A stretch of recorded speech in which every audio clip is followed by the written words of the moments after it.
Hello everyone, welcome to NEET पे जीत series. मैं हूं Aadesh from Learnohub, the free learning platform जहां आप पढ़ सकते हैं maths, physics, chemistry, biology absolutely for free only at learnohub.com।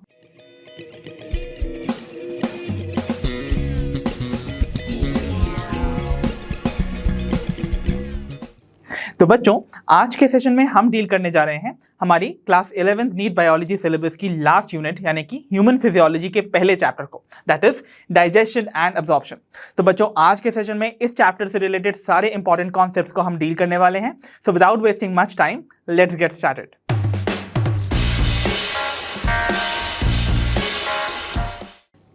तो चलिए बच्चों, बिगिन करते हैं अपने आज के सेशन को, जहां पर हम डिस्कस करने वाले हैं कि कैसे जो फूड हम ह्यूमन बीइंग्स कंज्यूम करते हैं उसको बॉडी में ब्रेक किया जाता है, ब्लड में अब्सॉर्ब किया जाता है और उसका इस्तेमाल किया जाता है for the growth, development and production of energy in our body, right. तो बच्चों, आप सभी जानते हो जो फूड होता है ना, that is the basic requirement of all living organism, है ना। फूड हम सभी के लिए इंपॉर्टेंट है। वाई भाई? बिकॉज उसमें आपको कुछ इंपॉर्टेंट बायोमॉलिक्यूल्स देखने को मिलते हैं जिन्हें हम बुलाते हैं द न्यूट्रिएंट्स, राइट। तो ये जो न्यूट्रिएंट्स होते हैं ये हमारी बॉडी में हो रही वेरियस मेटाबॉलिक एक्टिविटीज को कंट्रोल करता है, रेगुलेट करता है और उनकी प्रॉपर फंक्शनिंग में रिक्वायर्ड होता है, राइट। तो बेस्ड अपॉन द फैक्ट कि ये जो बायोमॉलिक्यूल्स हैं हमारी बॉडी में कितनी अमाउंट में रिक्वायर्ड होते हैं, इन्हें हम दो ब्रॉड कैटेगरीज में डिवाइड कर देते हैं। First category of biomolecules are called macromolecules because as the name suggests, macro means होता है large। तो ये आपकी बॉडी में रिक्वायर्ड होते हैं in larger quantities, right? तो इसमें आने वाले जो biomolecules आपको देखने को मिलेंगे, they are going to be carbohydrate, proteins and fats। While जो second category of biomolecules आपको बॉडी में देखने को मिलते हैं, they are going to be micromolecules। तो micromolecules as the name suggests, ये आपकी बॉडी में रिक्वायर्ड होंगे in the smaller quantities and they comprise of vitamins, minerals and water। ठीक है। तो बच्चों, बेसिकली जो लार्ज क्वांटिटी में रिक्वायर्ड ये जो मैक्रोमोलिक्यूल्स है, जिन्हें हम बायो मैक्रोमोलिक्यूल्स भी बुला सकते हैं, ये आपकी बॉडी डायरेक्टली यूटिलाइज नहीं कर सकती है बिकॉज ये साइज में भी बड़े होते हैं। ओके, तो अगर आपको इनको अपने ब्लड में अब्सॉर्ब करना है तो उसके लिए आपको इन बायोमोलिक्यूल्स, जिन्हें हम बायो मैक्रोमोलिक्यूल्स भी बोलते हैं, इनको करना होगा ब्रेक, राइट। और इस ब्रेकिंग डाउन की प्रोसेस को ही हम कहते हैं डाइजेशन, राइट। सो इस डाइजेशन की प्रोसेस को कैरी आउट करवाने के लिए आपको एक स्पेसिफिक ऑर्गन सिस्टम रिक्वायर्ड होता है जिसे हम कहते हैं डाइजेस्टिव सिस्टम, ओके। और ये डाइजेस्टिव सिस्टम कंपोज होता है दो पार्ट से। पहला पार्ट होता है एक लॉन्ग ट्यूबुलर स्ट्रक्चर जो कि पूरी बॉडी में आपके एक्सटेंड करता है, that is called the alimentary canal. और साथ ही साथ उससे एसोसिएटेड जो सेकंड कंपोनेंट होगा of the digestive system, that are going to be called the digestive glands. तो आइए अब हम देखने जा रहे हैं the digestive system of human beings. तो चलिए बच्चों, बिगिन करते हैं हम with the human digestive system. तो बच्चों, ह्यूमन डाइजेस्टिव सिस्टम की सबसे पहली बात जो आपको याद रखनी है, दैट हमारा जो डाइजेस्टिव सिस्टम होता है that is complete. Okay, so complete digestive system का क्या मतलब है, इसको मैंने आपको एनिमल किंगडम में भी पढ़ाया हुआ था। कंप्लीट डाइजेस्टिव सिस्टम वो होता है जिसके पास दो ओपनिंग्स होती हैं, that is mouth and anus. Mouth is to receive the food and anus is to release the undigested waste. ठीक है, तो आपके पास जो डाइजेस्टिव सिस्टम होगा that is going to be complete, इस बात को आप याद रखिए। Then I have told you कि digestive system of human beings के पास दो कंपोनेंट्स होते हैं, राइट। एक लॉन्ग ट्यूबुलर स्ट्रक्चर जो कि एक्सटेंड करता है throughout the body, that is going to be called alimentary canal. और इसी एलिमेंट्री कैनाल से एसोसिएटेड आपको कुछ ग्लैंड्स देखने को मिलती हैं जिन्हें हम कहते हैं associated digestive glands, right. Okay, तो आइए देखते हैं कि ये जो long tubular structure alimentary canal का आपको देखने को मिलता है उनमें कौन कौन से पार्ट्स होते हैं। सो एलिमेंट्री कैनाल स्टार्ट करता है विद द माउथ कैविटी, जिसे हम बुलाते हैं द बक्कल कैविटी। ठीक है, तो इसको हम बक्कल कैविटी भी बुला सकते हैं, ओरल कैविटी भी बुला सकते हैं, माउथ कैविटी भी बुला सकते हैं, all of them means the same. ठीक है, देन ये जो बक्कल कैविटी है ये ओपन होती है एक कॉमन से स्पेस में जिसे हम बुलाते हैं फेरिंग्स। तो ये जो फेरिंग्स वाला रीजन होता है ना, इस जगह पर फूड भी पास करता है और एयर भी पास करती है from the nasal cavity. Okay, तो ये जो फेरिंग्स वाला रीजन है, it is a common passage for both food as well as air. Okay, then we have the third part that is called oesophagus. Oesophagus basically एक tubular structure है जो कि pharynx को कनेक्ट करता है with the stomach. और ये जो ईसोफेगस है इसे हम बुलाते हैं द फूड पाइप ऑल्सो। तो oesophagus is your food pipe, इसको आप याद रखिएगा। एंड ये जो फेरिंग्स वाला रीजन है इसे हम इवन बुलाते हैं the throat. Okay then oesophagus के बाद आता है एक मस्कुलर बैग लाइक स्ट्रक्चर जहां पर हमारा जो फूड है वो टेम्पररीली स्टोर हो जाता है, that is called the stomach. Then stomach के बाद आता है एक highly coiled structure which is called the small intestine. ठीक है, अब स्मॉल इंटेस्टाइन जो है वो 3 डिस्टिंग्विश्ड रीजन्स में डिवाइडेड होती है। जो सबसे पहला पार्ट होता है of the small intestine that is called duodenum, next part is called jejunum and the last part of the small intestine is called ileum. ठीक है, तो आपको इसी सीक्वेंस में इनको याद रखना है। देन स्मॉल इंटेस्टाइन खत्म होने के बाद स्टार्ट होती है हमारी लार्ज इंटेस्टाइन, जिसमें आपको अगेन 3 पार्ट्स में वो डिस्टिंग्विश नजर आएगी।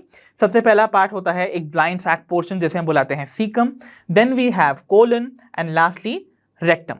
तो रेक्टम आपके लास्ट पार्ट होता है ऑफ द लार्ज इंटेस्टाइन जहां पर अनडाइजेस्टेड फूड जाके या अनडाइजेस्टेड वेस्ट जो है जाके कलेक्ट हो जाता है और वो रिलीज कर दिया जाता है to the outside by an opening which is called anus, right. तो ये 7 पार्ट्स मिलके बनाते हैं आपके एलिमेंट्री कैनाल को। वाइल इसी एलिमेंट्री कैनाल से एसोसिएटेड जो आपको डाइजेस्टिव ग्लैंड देखने को मिलेंगी वो 3 इन नंबर होती हैं। कौन कौन सी होती हैं? 1 is the salivary glands which are present in your mouth, secondly we have liver जो कि आपकी बॉडी की लार्जेस्ट ग्लैंड भी है, ठीक है, and thirdly we have the pancreas. तो इन सभी को हम डिटेल में स्टडी करेंगे, but let us begin with the alimentary canal. तो आइए अब हम देखने जा रहे हैं कि एलिमेंट्री कैनाल के जो वेरियस पार्ट्स हैं वो आपको कैसे दिखाई देते हैं। तो we are going to see a visual overview of the alimentary canal first, फिर हम आगे चल के इन सभी पार्ट्स को डिटेल में स्टडी करेंगे। तो चलिए बच्चों, अब हम डिस्कस करने जा रहे हैं the visual overview of the human alimentary canal. तो बच्चों, as you know, human alimentary canal begin करता है from the buccal cavity, isn't it? और बकल कैविटी जिसे हम माउथ कैविटी भी बुलाते हैं, ये हॉलो स्पेस है जो आपके माउथ के अंदर प्रेजेंट है, इजंट इट? तो ये कहाँ प्रेजेंट होगी? Obviously in the head region. तो आपको यहाँ पर दे रखा है the lateral view of your head region, जहाँ पर आपको ये कैविटी देखने को मिलेगी। सो ये जो स्पेस आपको देखने को मिल रही है ना over here, this is going to represent the buccal cavity. ठीक है, बकल कैविटी कह लीजिए, ओरल कैविटी कह लीजिए, या फिर the mouth cavity, all are going to be the same. ठीक है, तो ये जो अंदर माउथ के अंदर की जो स्पेस है जिसे हम बकल कैविटी बुलाते हैं, इसको बाउंड कौन करता है? तो आप जानते हैं इसकी बाउंड्री बनाते हैं the teeth as well as the lips. तो आपको यहां पर ये नजर आ रहे हैं द टीथ और these are the lips of the buccal cavity.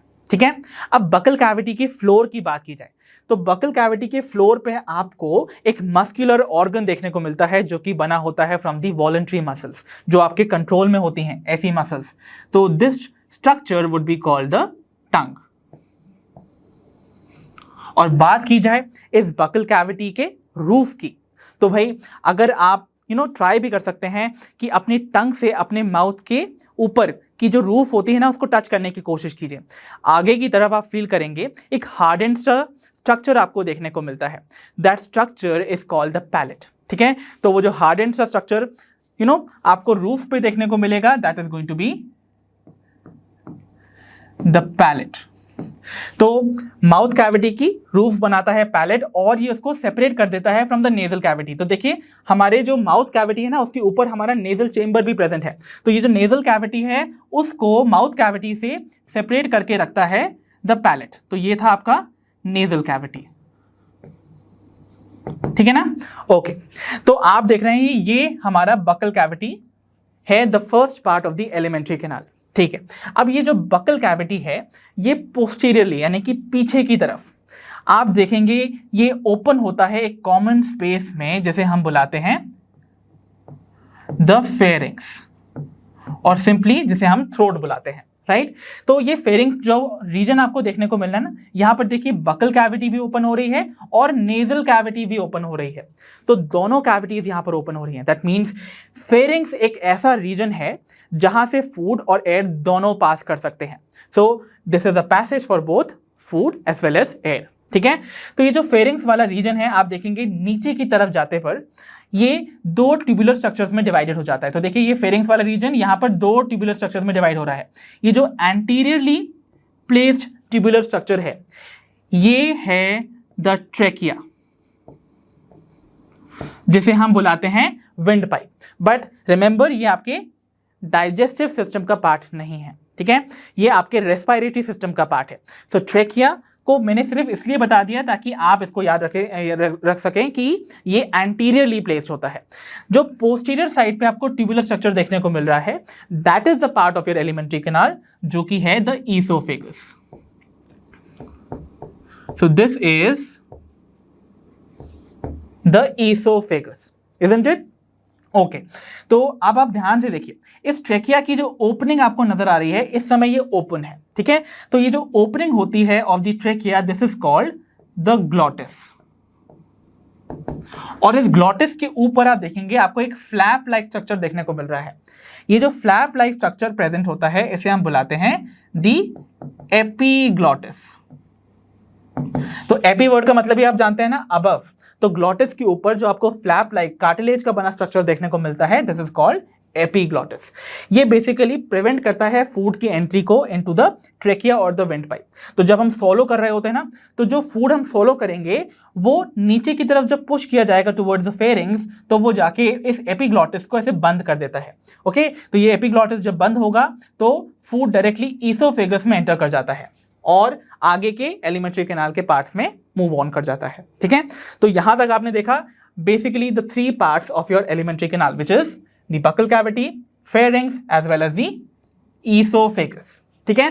तो आइए देखते हैं the next part of the alimentary canal. तो देखिए यहां तक हमने देखा दिस वाज योर ईसोफेगस जो कि प्रेजेंट है, और ये जो ट्यूबुलर स्ट्रक्चर प्रेजेंट है दैट इज ईसोफेगस, जिसे हम बुलाते हैं इवन द फूड पाइप।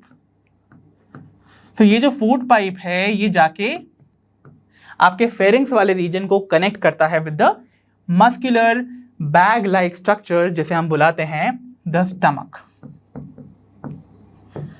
तो ये जो स्टमक है ना, this is a muscular bag like structure जो कि जे शेप्ड ऑर्गन है। So this is a J shaped organ, ठीक है। और यहां पर टेम्पररीली फूड आके स्टोर किया जाता है, ठीक है। तो जब फूड यहां पर टेम्पररीली स्टोर किया जाता है फॉर 4 to 5 आवर्स, तो यहां पर चर्निंग होती है और इस स्टमक में प्रेजेंट डाइजेस्टिव जो एंजाइम्स होते हैं वो फूड का पार्शियल डाइजेशन यानी कि ब्रेक डाउन करना स्टार्ट कर देते हैं, राइट। ओके, अब स्टमक के बाद आप जानते हैं एलिमेंट्री कैनाल का नेक्स्ट पार्ट आता है, that is the small intestine, है ना। और वो जो स्मॉल इंटेस्टाइन है, एज आई टोल्ड यू, वो 3 रीजन्स में डिवाइडेड था। उसका जो पहला रीजन होता है ना, दैट इज ड्यूओडेनम, वो यहाँ पर स्टमक से डायरेक्टली कनेक्टेड होता है।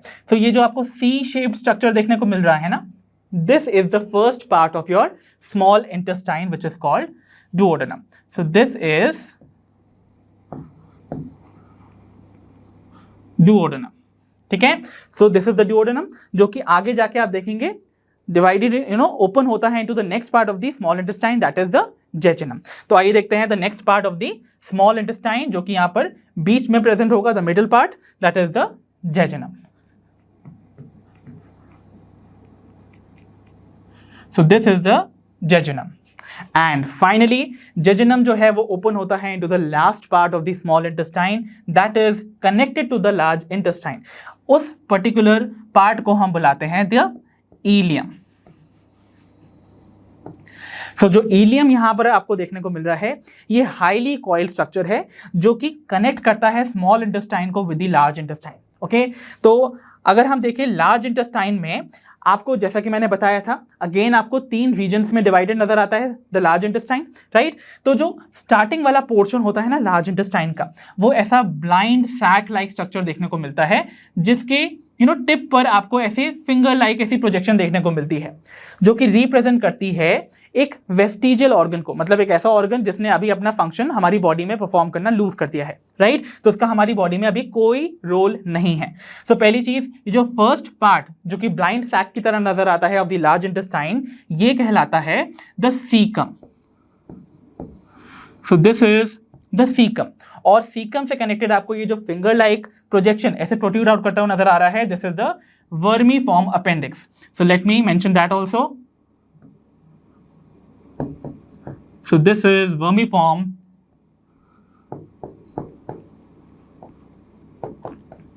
appendix, ठीक है। ओके, तो आप देख रहे होंगे ये जो इलियम वाला पोर्शन था ये डायरेक्टली कनेक्टेड है विद द सीकम, है ना। तो इस इलियम और सीकम के जंक्शन पे एक वाल्व प्रेजेंट होता है जो कि रेगुलेट करता है the entry of the food from the ileum to the caecum, और उस पर्टिकुलर वाल्व को हम कहते हैं इलियोसीकल वाल्व, जिसको हम आगे भी डिस्कस करेंगे, but let us try to mention it here also. तो इलियोसीकल वाल्व एक ऐसा वाल्व है जो कि रेगुलेट करता है entry of the basically the undigested food only from the ileum into the caecum of the large intestine. ठीक है, ओके। नाउ सीकम के बाद आता है the next part of the large intestine, that is colon. अब colon जो है आप देखेंगे वो एक तरह से आपको ऐसे लूप बनाता हुआ नजर आ रहा है ना। तो एक जो सेगमेंट है उसका वो इस तरीके से ऊपर की तरफ असेंड कर रहा है। सो ये जो असेंडिंग वाला पोर्शन है of the colon, this is called the ascending colon. So this is the ascending colon. ठीक है, असेंडिंग कोलन के बाद आप देखेंगे जो नेक्स्ट रीजन होता है कोलन का वो इस तरीके से ट्रांसफर्स जा रहा है। तो ये जो ट्रांसफर्स रीजन आपको देखने को मिल रहा है ऐसे आपको वर्टिकली ना जाके आपको ऐसे हॉरिजॉन्टली टर्न करता हुआ नजर आ रहा है, this is the transverse colon.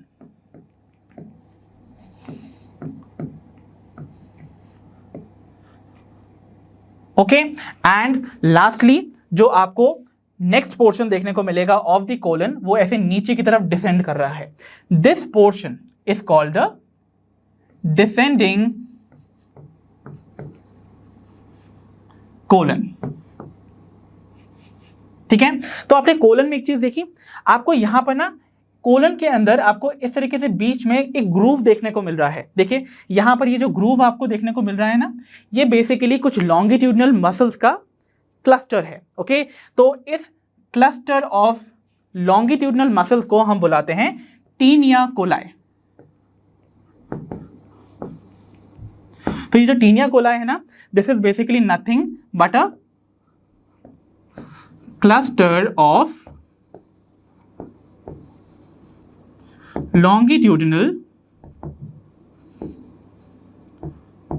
Muscles, जिसकी वजह से क्या हो रहा है, ये जो कोलन है ना वो आपको इस तरीके से कुछ बल्जेस में डिवाइडेड नजर आ रहा है, लाइक दिस, ऐसे कुछ बल्जेस के फॉर्म में ही नजर आ रहा है। देखिए यहां पर भी आपको नजर आ रहा होगा, ये जो कुछ बल्जेस आपको नजर आ रहे हैं ना, these bulges are called the haustra. Okay, so haustra क्या है, दीज आर द बल्जेस जो कि आपको देखने को मिलते हैं due to the presence of taenia coli, और टीनिया कोलाई क्या थी, the cluster of longitudinal muscles. Fine, अब ये जो डिसेंडिंग कोलन है फाइनली जाके ओपन होता है into the last part of the large intestine, that is the rectum. ठीक है, सो आप देख रहे हैं this is the rectum, the last part of your large intestine, जहां पर अनडाइजेस्टेड वेस्ट जाकर कलेक्ट हो जाता है, स्टोर कर लिया जाता है, until it is released from an opening to the outside, और वो ओपनिंग यहां पर प्रेजेंट होती है, that is called the anus। तो एनस जो है that is the opening through which जो अनडाइजेस्टेड वेस्ट है दैट इज रिलीज्ड आउटसाइड। ठीक है, तो this was the overview of the alimentary canal of the human beings. ठीक है, अब भाई ये जो एलिमेंट्री कैनाल आपको देखने को मिला ना, इसके वेरियस पार्ट्स तो हमने देख लिए, बट अगर आप इस एलिमेंट्री कैनाल के जो पार्ट्स हैं उनकी अगर वॉल को देखेंगे तो आपको इस वॉल की जो क्रॉस सेक्शन है उसको ध्यान से देखने पे आपको देखने को मिलेगा कि ये कंपोज होती हैं कुछ लेयर से। ठीक है, तो ये बेसिकली कंपोज होती हैं 4 लेयर्स से, और वो 4 लेयर्स आपको कुछ ऐसी नजर आएंगी। ठीक है, सो आप देखेंगे यहाँ पर जो 4 लेयर्स होती हैं of the alimentary canal wall वो कुछ इस प्रकार हैं। तो सबसे पहले जो आउटर मोस्ट लेयर आपको देखने को मिलती है दैट इज सेरोसा। ठीक है, तो serosa is the outer most layer. उसके बाद आती है एक मसल से बनी लेयर जो कि इनवॉलेंट्री मसल से बनी होती है। तो ये जो लेयर होती है that is called muscularis which is made up of involuntary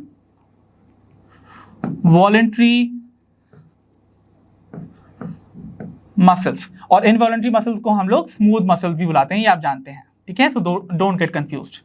तो स्मूथ और इनवॉलेंट्री मसल से बनी होती है the next layer that is the muscularis. Okay, ठीक है, और फिर उसके बाद आती है the next layer that is सब म्यूकोसा।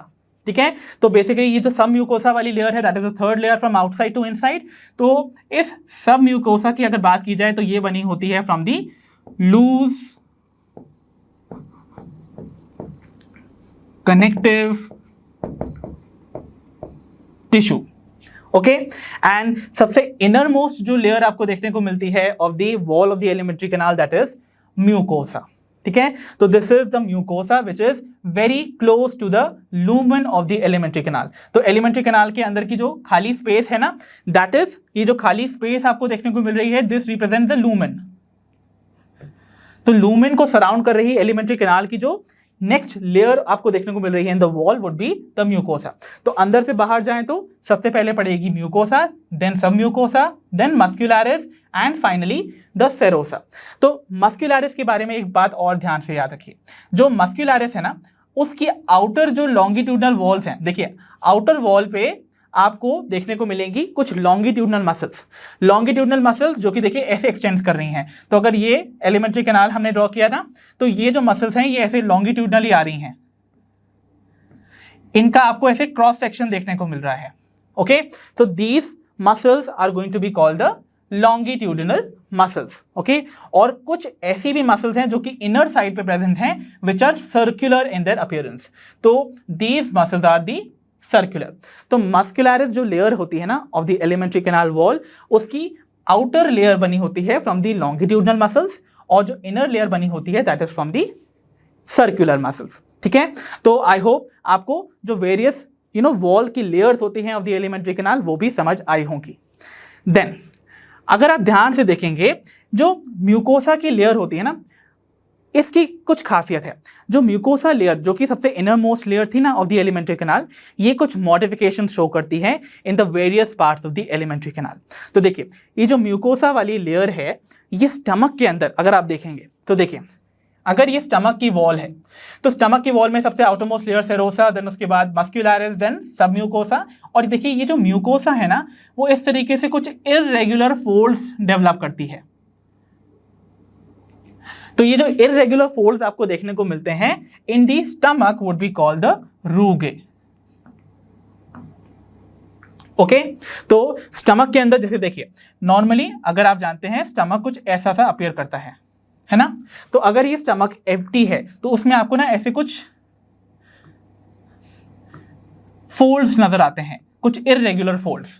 ये irregular folds are called rugae, और ये रूगे कुछ नहीं है बल्कि आपके म्यूकोसा लेयर की ही इनफोल्डिंग्स हैं। ठीक है, तो ये जो म्यूकोसा लेयर है वो कुछ इररेगुलर फोल्ड्स फॉर्म करती हैं in the stomach and we call them the rugae. तो these are nothing but the rugae.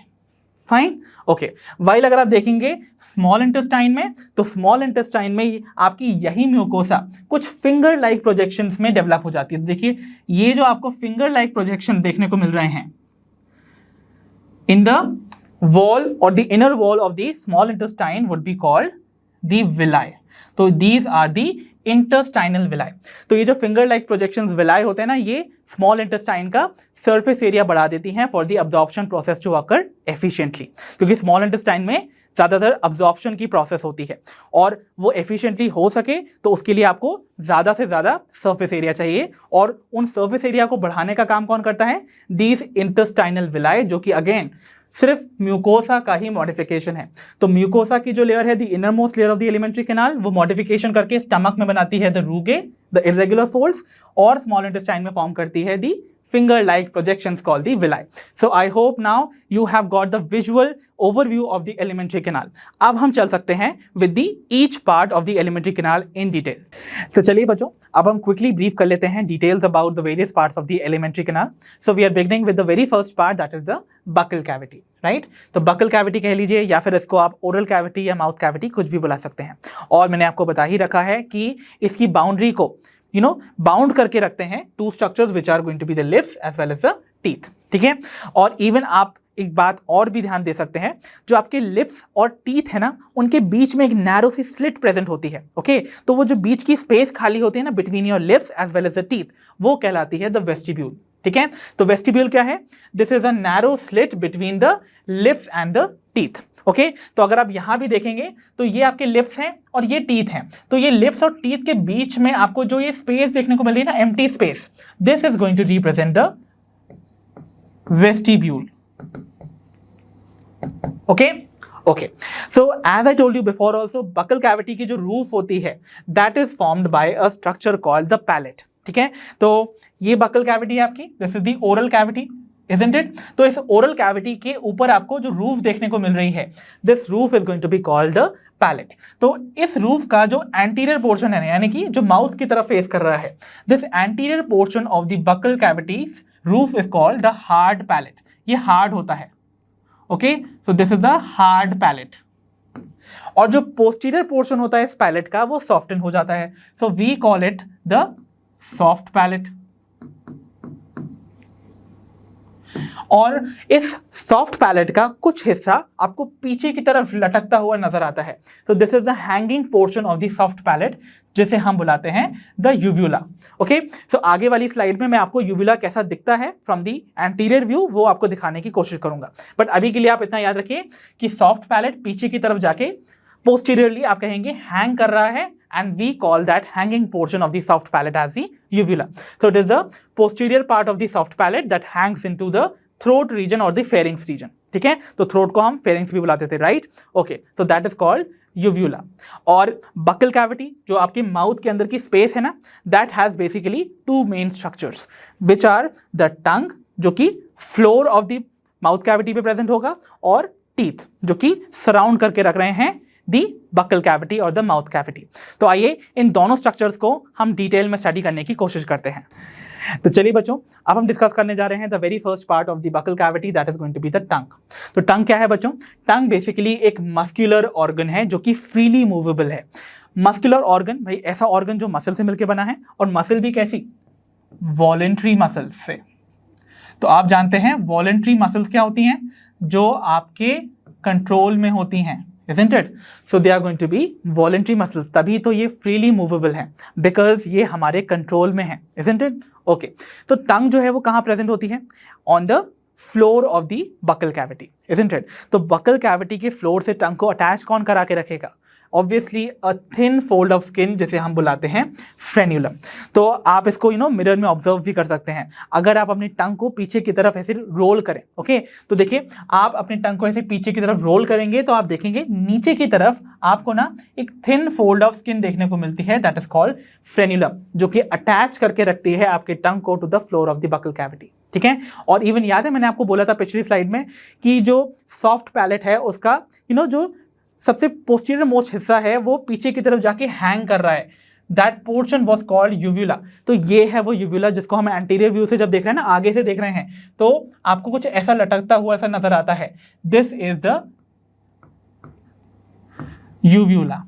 ठीक है, so it is nothing but the posterior hanging portion of the soft palette. ठीक है ना? Okay, now अब अगर बात की जाए टंग के एनाटॉमी की, सो देखिए टंग के ना दो रीजन्स हैं। टंग जो है वो उसका कुछ हिस्सा ऐसा है जो कि पीछे की तरफ फेरिंग्स में जाके भी प्रेजेंट है। सो दैट मीन्स इसका एक हिस्सा ऐसा है जो कि फेरिंग्स यानी कि थ्रोट में खुल रहा है। So this portion is going to be called the pharyngeal part. So this is the pharyngeal part of the tongue, और बाकी का जो पोर्शन है टंग का वो आपके माउथ में ओपन हो रहा है। So this represents the oral part of the tongue. ठीक है ना?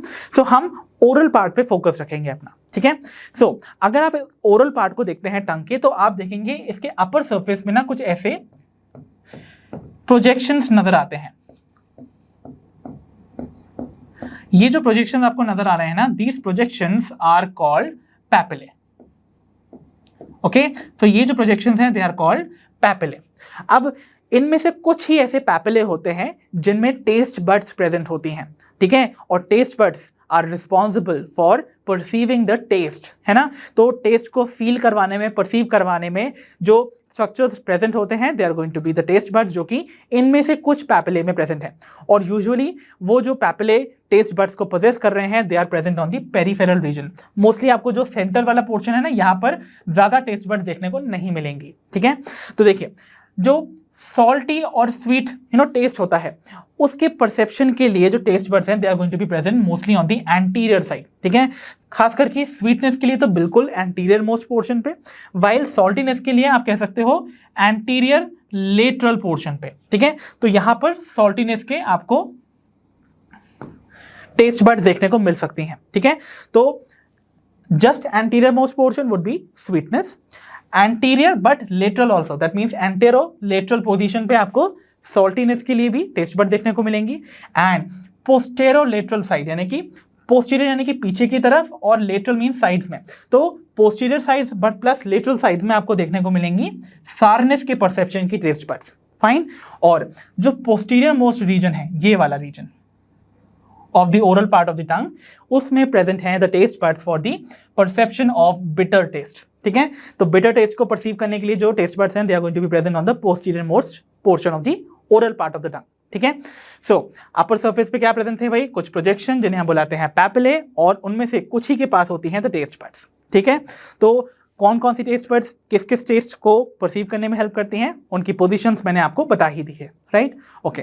एंड फाइनली जो मेन फंक्शन होता है टंग का वो क्या है, that it helps in rolling the food to form the food bolus.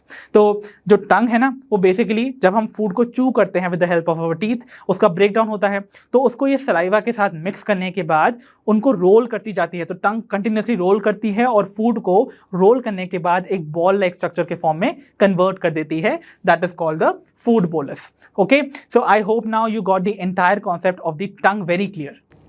तो चलिए बच्चों देखते हैं हम the next part of the buccal cavity, that is the teeth. Okay, so बच्चों जो मैमेलियन टीथ होते हैं या ह्यूमन बींग्स के जो टीथ होते हैं, उनको हम कैसे डिस्क्राइब कर सकते हैं। तो कुछ टर्म्स हैं जो कि स्पेसिफिक हैं to the teeth seen in the human beings. सबसे पहला टर्म जो ह्यूमन टीथ को डिफाइन करता है, दैट इज थीकोडोंट। तो थीकोडोंट वो टीथ होते हैं जो कि एम्बेडेड होते हैं in the sockets of the jaw bone. तो जो जॉ बोन्स होती हैं ना हमारी, उनमें कुछ सॉकेट्स यानी कि कैविटीज प्रेजेंट होती हैं, और उन सॉकेट्स के अंदर हमारे टीथ जो हैं वो एम्बेडेड होते हैं, फंसे हुए होते हैं। तो ऐसे अगर एक कैविटी है, उसके अंदर आपका टीथ ऐसे एम्बेडेड होगा, ठीक है।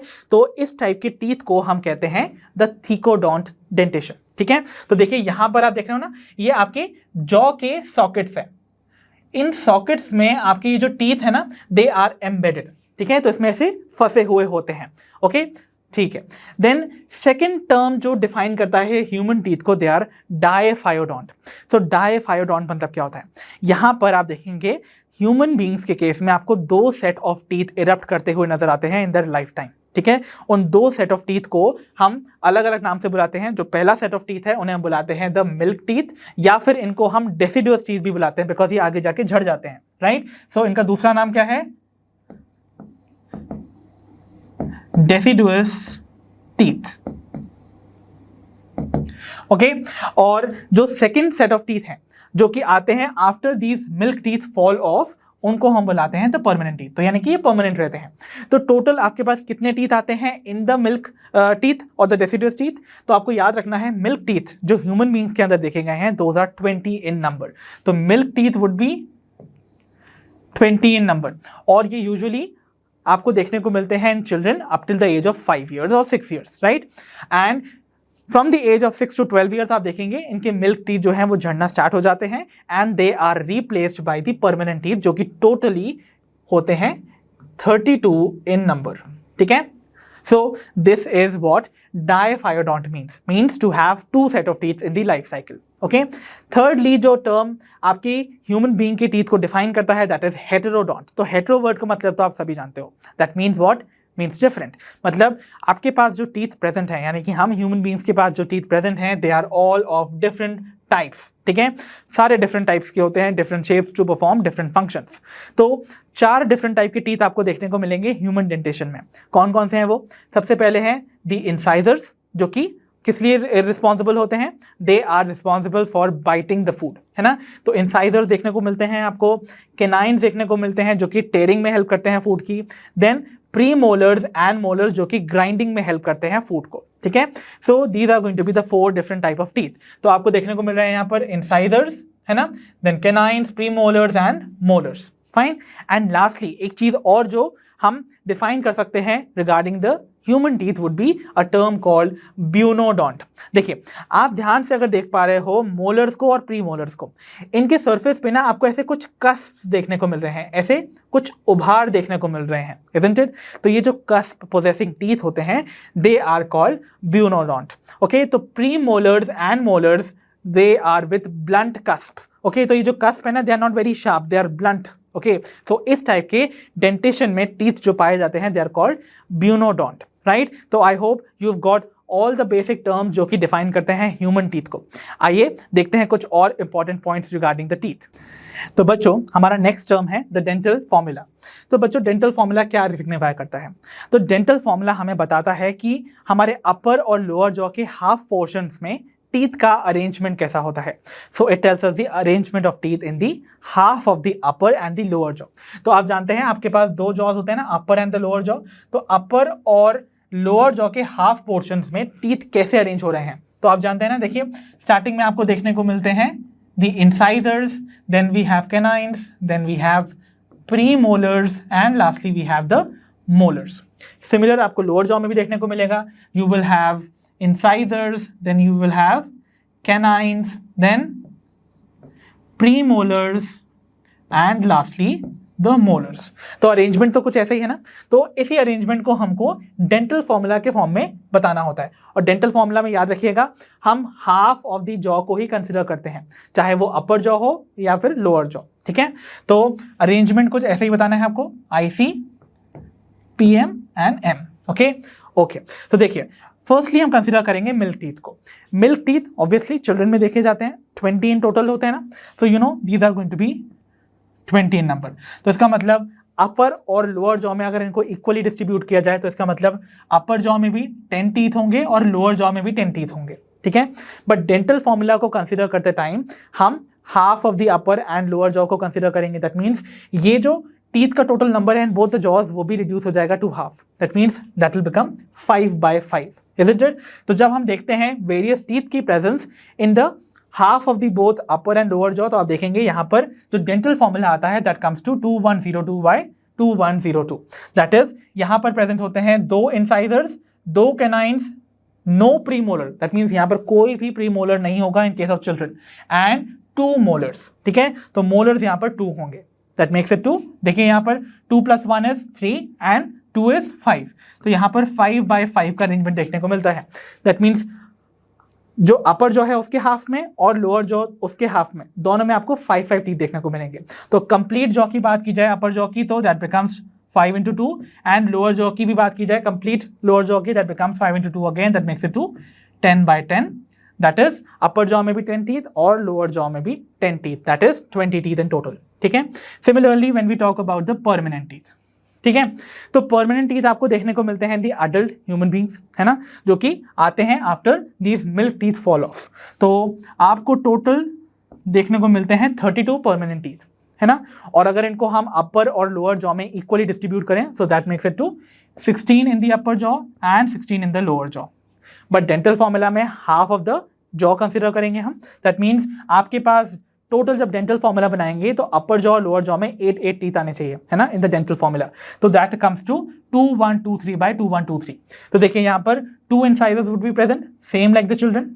1 canine, again same like the children. But देखिए डिफरेंस आखिरी के 2 टर्म्स में आता है यहाँ पर.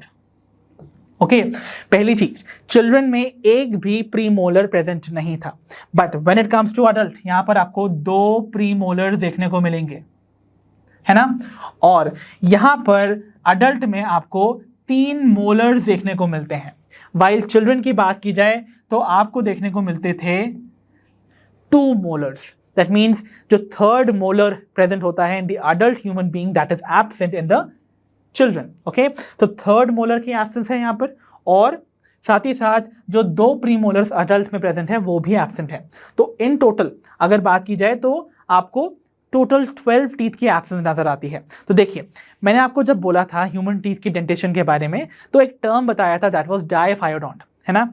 डाइफाइडोंट मतलब 2 सेट ऑफ टीथ आना, है ना। सो 2 सेट ऑफ टीथ में पहला सेट था मिल्क टीथ का जो कि 20 नंबर थे। तो जब 20 मिल्क टीथ गिरेंगे तो 20 ही परमानेंट टीथ आएंगे ना। सो इसका मतलब वो तो 2 सेट्स में आ रहे हैं, पहला सेट गिर गया, दूसरा सेट आया, तो वो होंगे डाइफाइडोंट। तो देखिए टोटल 32 टीथ में से, late me right that down, total 32 teeth में से जो 20 टीथ हैं जो कि आते हैं after the falling of the milk teeth, they are going to be diphyodont. ठीक है, तो ये एक ह्यूमन बीइंग की लाइफ में 2 बार आते हैं। ओके, वाइल जो रिमेनिंग 12 टीथ बचे, 32 में से 20 हटा दीजिए, 12 बचे, तो ये जो 12 टीथ हैं दे आर मोनोफायोडोंट। ओके, तो ये मोनोफायोडोंट है, मतलब ये ह्यूमन बीइंग की लाइफ में केवल एक बार आते हैं। They do not come after the falling of the milk teeth. तो दैट इज, उसमें कौन कौन से आएंगे भाई, जो 2 प्रीमोलर्स यहां पर एब्सेंट थे और जो 3rd मोलर एब्सेंट है, राइट। और अक्सर देखा जाता है बहुत सारी ह्यूमन बीइंग्स के केस में जो 3rd मोलर होता है वो आता ही नहीं है। Okay, and that 3rd molar is called the wisdom tooth, जिसे हम अक्ल दाढ़ भी कहते हैं। So I hope now you got the concept of the teeth very clear. तो आइए अब हम टीथ का जो इंटरनल स्ट्रक्चर है उसको डिटेल में स्टडी कर लेते हैं। तो आइए बच्चों, अब हम डिस्कस करने जा रहे हैं the structure of a human tooth. और अगर बात की जाए ह्यूमन टूथ की बच्चों, तो आपको देखने को मिलेगा कि गम के बाहर इसका एक ऐसा पोर्शन है जो कि इस तरीके से प्रोट्रूड आउट करता है इनटू द बकल कैविटी। तो इस पर्टिकुलर पोर्शन को हम बुलाते हैं द क्राउन। और ये तो आप जानते ही हैं, दिस इज योर गम, और simply we even call it gingiva. ठीक है, तो चलिए इस ह्यूमन टूथ का हम सेक्शनल व्यू ले लेते हैं। तो सेक्शनल व्यू लेने पे आप देखेंगे कि इस टूथ को हम 3 सेगमेंट्स या रीजन्स में डिवाइड कर सकते हैं। एक पोर्शन जो कि गम के ऊपर एक्सटेंड कर रहा है, that is going to be called the crown itself. जो नेक्स्ट पोर्शन है वो आपको गम की लेवल पे एम्बेडेड नजर आएगा, and that is going to be called the neck. और लास्टली आपको एक पोर्शन ऐसा नजर आ रहा है जो कि कंप्लीटली एम्बेडेड है in the sockets of the jaw bone, तो that portion is called the root. तो आप जानते हैं ना बच्चों, हम ह्यूमन बीइंग का डेंटेशन थीकोडोंट होता है। दैट मीन्स हमारे जो टीथ हैं they are embedded in the bony sockets of the jaw bone, है ना। तो जो सॉकेट्स है ना ये आपके जॉ बोन के ही हैं। So this is going to be the jaw bone, और इसके सॉकेट में ही ये जो टूथ है ना ये एम्बेडेड है कंप्लीटली। फाइन, तो यहां पर जो एम्बेडेड पोर्शन नजर आता है of the tooth, that is going to be represented as the root. I hope that is clear ना। तो आइए अब एक एक करके इन सारी लेयर्स को देखते हैं जो कि आपको एक टूथ के सेक्शन में देखने को मिलती है। तो सबसे इनर मोस्ट जो आपको लेयर देखने को मिलती है वो आपको इस रेड कलर के रीजन से नजर आ रही है, that is called the pulp cavity. तो बच्चों ये जो पल्प कैविटी होती है ना, this is composed of living cells. Okay, तो यानी कि ये सेंसिटिव सेल्स की लेयर है, एंड इसमें आप देखेंगे कि आपको बहुत सारे ब्लड वेसल्स और नर्व्स की सप्लाई भी देखने को मिलती है। Okay, so there are blood vessels plus nerve supply also present over here. ठीक है, तो दैट मीन्स ये जो पल्प कैविटी है ना, that is going to be the most sensitive region of the tooth, because यहां पर पहली चीज तो लिविंग सेल्स प्रेजेंट है और साथ ही साथ आपके ब्लड वेसल्स और नर्व की सप्लाई भी प्रेजेंट है। So that makes it very sensitive because it is highly vascularised by the presence of blood vessels and nerve supply. ठीक है, ओके। तो अगर आप इस पल्प कैविटी के बाहर देखेंगे ध्यान से, अगर मैं इसको जूम करूं थोड़ा सा, तो आप देखेंगे पल्प कैविटी को सराउंड करते हुए आपको कुछ सेल्स नजर आ रहे हैं जो कि एक लेयर फॉर्म कर रहे हैं। सो जो ये सेल्स आपको ये पिंक कलर की लेयर के फॉर्म में नजर आते हैं, okay, so they are called odontoblast cells. What are they called? Odontoblast cells. और वो सिक्रीट करते हैं the layer outer to the pulp cavity, that is called dentine. तो आपको ये जो येलो कलर की लेयर नजर आ रही है ना, this is going to be called the dentine. तो डेंटाइन को सिक्रीट कौन करता है? The odontoblast cells. Fine, okay. And dentine के बाहर आपको सबसे आउटरमोस्ट लेयर नजर आती है of the human tooth, which is compose of the hardest substance, so यहां पर ये बेसिकली कहलाती है enamel and enamel is known to be the hardest substance जो कि आपको एक वर्टिब्रेट की बॉडी में देखने को मिलेगा। ओके, एंड ये कंपोज होता है ऑफ कैल्शियम फॉस्फेट, और इनको सिक्रीट करने वाला यानी कि इनामल को सिक्रीट करने वाले जो सेल्स होते हैं ना, दे आर कॉल्ड एमिलियोब्लास्ट सेल्स, जो कि एम्ब्रियोनिक डेवलपमेंट के टाइम पर ही इनामल सिक्रीट करते हैं। इसीलिए इनामल का फॉर्मेशन एक ही बार होता है। इसीलिए कहा जाता है जब ह्यूमन लाइफ के दौरान अगर इनामल लॉस हो जाता है, that can not be regained back. So this is going to be important. So enamel जो है वो क्राउन वाले पोर्शन में डेंटाइन को कवर करता है, वाइल अगर आप देखेंगे कि यही डेंटाइन को जो रूट वाला पोर्शन है उसमें कौन कवर करके रखेगा, तो मैं आपको दिखा दूं। यहां पर आप देख रहे हो ये डेंटाइन की लेयर को जो एक तरह से सीमेंट करके रखता है। एक तरह से आप देखोगे कि देखिए आपको पता है ना, ह्यूमन टूथ जो है वो एम्बेडेड है बोनी सॉकेट में, तो बोनी सॉकेट से इस टूथ को कंप्लीटली सीमेंट करके जोड़ के होल्ड करके कौन रखता है, that layer would be called cement itself. So cement is going to be that layer of the human tooth जो कि कंप्लीटली होल्ड करके रखती है इस ह्यूमन टूथ को with the bony socket of the jaw bone. So I hope now the entire structure of the human tooth is very clear to all of you. I hope सारे structures, सारे उनके नाम और उनकी position आपको अच्छे से समझ आई होगी। तो आइए बच्चों डिस्कस करते हैं the next part of the alimentary canal, that is the pharynx. तो बच्चों फेरिंग्स क्या सिग्निफाई करता है?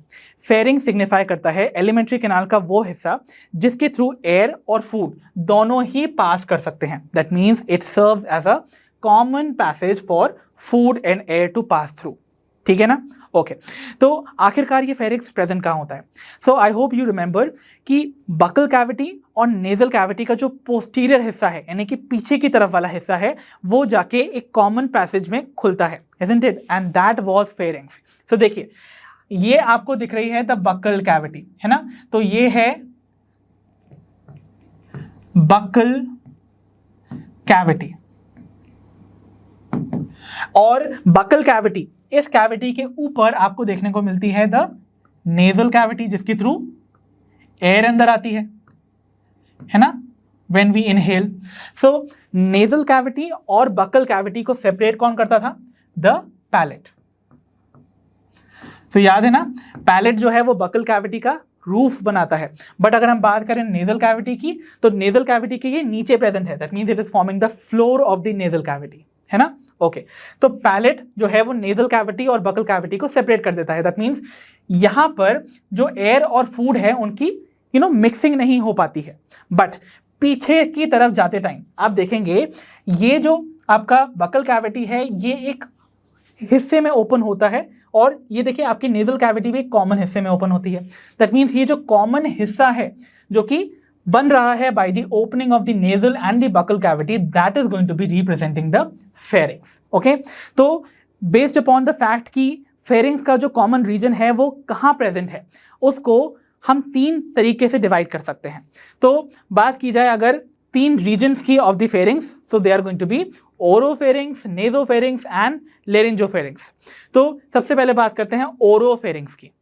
दैट मीन्स ओरल कैविटी के जो जस्ट बिहाइंड प्रेजेंट आपको फेरिंग्स का रीजन नजर आता है, that is going to be called the oropharynx. तो ये बकल कैविटी जिसे हम ओरल कैविटी भी कहते हैं, इसके पीछे देखिए ये जो पर्पल वाला रीजन आपको नजर आ रहा है, this region is going to represent what? The oropharynx. ठीक है, the pharynx portion which is just behind the oral cavity और द बकल कैविटी, राइट? फिर नेजल कैविटी के जस्ट पीछे आपको जो फेरिंग्स का रीजन नजर आ रहा है, that is called the nasopharynx. ठीक है, तो नेजल कैविटी के पीछे आपको नजर आ गया। और लेरिंग्स जिसे हम द वॉइस बॉक्स बुलाते हैं, उसके जस्ट साइड पे आपको जो फेरिंग्स नजर आता है, that is going to be called the laryngopharynx. तो ये हो गया बेस्ड ऑन देयर पोजीशंस, आपको जो तीन रीजन्स नजर आते हैं on the pharynx would be oropharynx, nasopharynx and the laryngopharynx. So I hope आपको ये तीन distinguished regions समझ में आ गए होंगे of the pharynx. And one more important thing, आपको पता है जो pharynx है वो नीचे जाके अगेन दो tubular structures में ओपन होता है। Anterior side पे this was the trachea or the windpipe. Okay, और posterior side पे this was the esophagus. Okay, तो आपका फूड जो है वो बकल कैविटी से आने के बाद कहीं विंड पाइप में ना चला जाए, यानी कि ट्रेकिया में ना चला जाए, तो उसको प्रिवेंट करने के लिए एक फ्लैप लाइक स्ट्रक्चर आपको कार्टिलेज का बना हुआ नजर आता है। दिस फ्लैप लाइक स्ट्रक्चर, ये जो आपको ऐसा नजर आ रहा है ना, this flap like structure is called the epiglottis. ठीक है, तो this is going to be epiglottis because trachea यानी कि विंड पाइप की जो ओपनिंग होती है ना, we call it the glottis. तो ग्लॉटिस के ऊपर प्रेजेंट ये जो आपको फ्लैप लाइक स्ट्रक्चर नजर आ रहा है, we'll be calling it epiglottis because epi means above. तो अबव द ग्लॉटिस जो स्ट्रक्चर प्रेजेंट है that is going to be epiglottis. तो ये कार्टिलेजिनस फ्लैप है जो कि प्रिवेंट करता है एंट्री ऑफ फूड को इनटू द ग्लॉटिस। ग्लॉटिस क्या है? The opening of the wind pipe during the process of swallowing। तो swallowing के टाइम पे कहीं खाना आपकी श्वास नली में ना चला जाए, दैट मीन्स विंड पाइप में ना चले जाए, उसको प्रिवेंट करने के लिए there is going to be this flap like structure called the epiglottis. तो आइए बच्चों डिस्कस करते हैं the next part of the alimentary canal that is oesophagus. तो बच्चों ईसोफेगस जिसे हम बुलाते हैं most commonly as a food pipe, ये एक थिन लॉन्ग ट्यूब है जो कि कनेक्ट करता है बकल कैविटी को टू द स्टमक। तो स्टमक को बकल कैविटी से ज्वाइन करने का काम जो ट्यूब करता है that is going to be food pipe और द ईसोफेगस। तो ईसोफेगस में जब फूड पास करता है ना बच्चों, तो वो एक wave of contraction and relaxation की वजह से होता है। तो देखिए आपने पढ़ा हुआ है जो टंग होती है हमारे फूड को रोल करती जाती है to form a ball like structure which is called the bolus और द फूड बोलस, है ना। तो ये जो फूड बोलस होता है इसको जब हम सोलो करते हैं तो वो एंटर करता है हमारे ईसोफेगस में, राइट।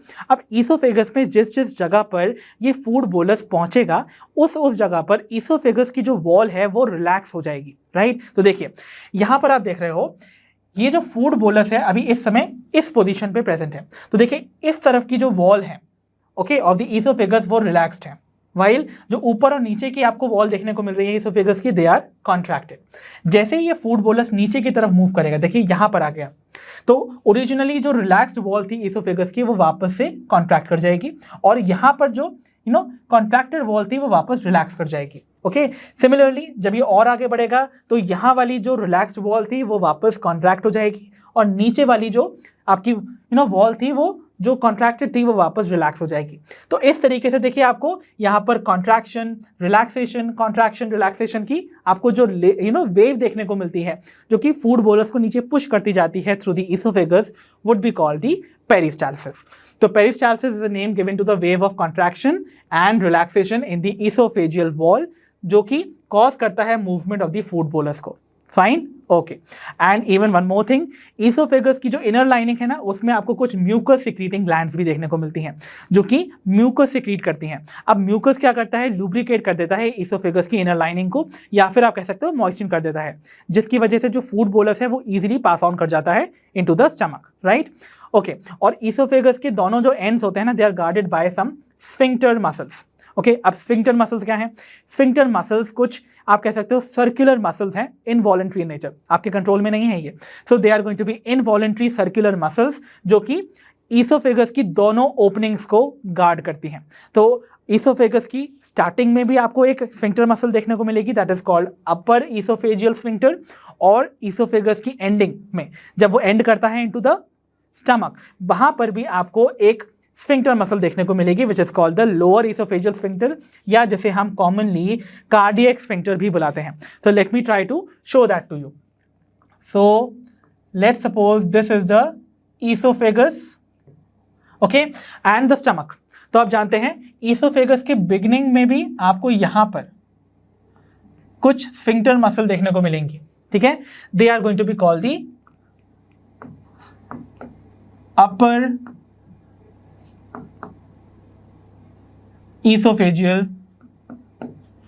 स्फिंक्टर। और यहां देखिए स्टमक के ईसोफेगस के एंडिंग पर आप यहां पर भी एक स्फिंक्टर मसल देखते हैं, this one. So this sphincter is going to be called the lower और द कार्डियक स्फिंक्टर।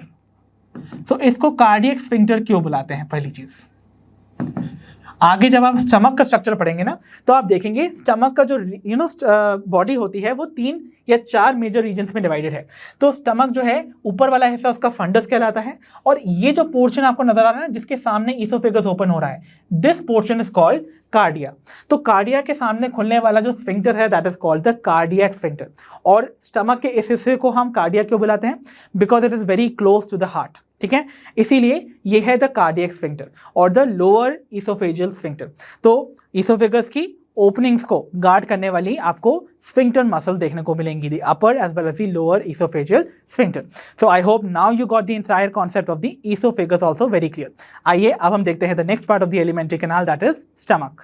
तो चलिए बच्चों बढ़ते हैं with the next part of the alimentary canal, that is the stomach. तो बच्चों अगर बात की जाए स्टमक की, तो स्टमक एक जे शेप्ड बैग लाइक ऑर्गन है, जो कि एक ऐसा ऑर्गन है जहां पर आपका फूड जाकर टेम्पररीली स्टोर हो जाता है फॉर 4 to 5 आवर्स। तो इन 4 to 5 आवर्स में स्टमक के अंदर प्रेजेंट जो गैस्ट्रिक जूस होता है, जो कि एक्चुअली कंपोज होता है of the gastric acids and the enzymes, वो एक्ट करता है ऑन द फूड, राइट, और उस फूड का ये केमिकल ब्रेकडाउन कॉज करवाता है, ठीक है, जैसे हम डाइजेशन कहते हैं। ओके, तो बात की जाए अगर स्टमक के लोकेशन की बच्चों, तो स्टमक लोकेटेड होता है in the upper left portion of the abdominal cavity. तो आई होप आप सभी जानते होंगे कि एब्डोमिनल कैविटी क्या होती है। अगर नहीं भी जानते हैं तो no problem, I will tell you in a minute. अगर आप अपनी बॉडी के अंदर से सारे इंटरनल ऑर्गन्स को बाहर निकाल दें तो आपकी बॉडी इंटरनली हॉलो अपीयर करेगी ना, तो वो जो इंटरनल हॉलो स्पेस है of your body would be called the body cavity, ठीक है। तो अगर बॉडी कैविटी को अगर हम ध्यान से देखेंगे तो आपको इस लेवल पे एक मस्कुलर लेयर देखने को मिलती है, जैसे हम कहते हैं द डायफ्राम। ओके, तो डायफ्राम एक ऐसी मसल है जो कि आपकी बॉडी कैविटी को 2 पार्ट्स में डिवाइड कर देती है। तो इस डायफ्राम से ऊपर वाली बॉडी कैविटी का जो हिस्सा है that is called the thoracic cavity, और डायफ्राम से नीचे वाला जो बॉडी कैविटी का हिस्सा है that is called the abdominal cavity, ठीक है। तो एब्डोमिनल कैविटी के लेफ्ट अपर पोर्शन पे प्रेजेंट होता है the stomach. I hope it is clear now. Okay, बात की जाए स्टमक के पार्ट्स की, तो जो स्टमक है ना बच्चों, ये बेसिकली 4 मेजर पार्ट्स में डिवाइडेड है। दैट मीन्स बेसिकली आप देखेंगे तो इसमें कोई खास डिस्टिंक्शन देखने को नहीं मिलेगा, बट हम इसको 4 डिस्टिंक्ट रीजन्स में डिवाइड कर देते हैं। सो जो पहला रीजन होता है of the stomach that is called the fundus, then we have the next part that is cardiac, then we have body and lastly the pylorus, ठीक है। तो आइए देखते हैं इस डायग्रामेटिक व्यू से the various parts of the stomach. तो देखिए आप जानते हैं ना बच्चों, स्टमक जो है उसमें फूड लेकर कौन आ रहा है, द ईसोफेगस, जिसको कि हमने पिछली ही स्लाइड में कवर किया, राइट। ओके, तो ईसोफेगस से फूड नीचे की तरफ आ रहा है इनटू द स्टमक। अब देखिए स्टमक की अगर बॉडी की बात की जाए या इसके स्ट्रक्चर की बात की जाए तो देखेंगे आप इसके पास एक बड़ा सा कर्वेचर यहां पर देखने को मिल रहा है। तो ये वाला जो कर्वेचर देखने को मिल रहा है, since it is greater we call it the greater curvature of the stomach. और ये वाला जो कर्वेचर आपको देखने को मिल रहा है, this curvature is comparatively lesser, इसीलिए हम कहते हैं इसको द लेसर कर्वेचर, ठीक है ना।